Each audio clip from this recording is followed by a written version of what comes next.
Cette vidéo pour expliquer comment résoudre des énoncés de problèmes avec les fractions et notamment certains types d'énoncés de problèmes, c'est lorsqu'un énoncé me demande de trouver dans la question posée une fraction mais qui correspond à un reste.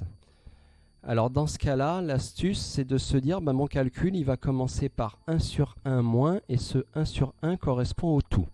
Bon, jusqu'ici c'est pas très clair, on va mieux le comprendre avec l'énoncé en dessous.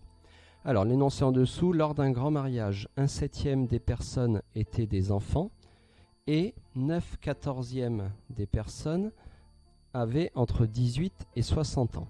Calculer la fraction correspondant aux personnes de plus de 60 ans. Déjà on me demande de trouver une fraction. Et ensuite je m'aperçois que là on m'a parlé des enfants, c'est-à-dire moins de 18 ans.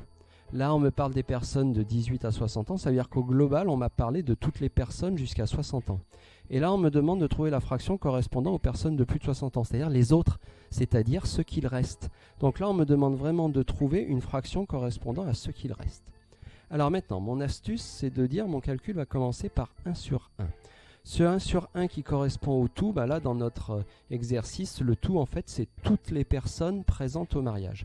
Donc là je vais me dire, si je pars de toutes les personnes présentes au mariage et que moi je veux avoir uniquement celles qui ont plus de 60 ans, il va falloir que j'enlève celles qui ont moins de 18 ans, les enfants, 1/7, et que j'enlève aussi celles qui ont entre 18 et 60 ans, c'est-à-dire 9/14. Donc l'idée c'est de se dire, à partir de toutes les personnes, le tout, 1 sur 1, je vais enlever 1/7 et je vais aussi enlever 9/14. Ça me donne donc ce calcul-là. Voilà. Donc là, je reprends ce calcul.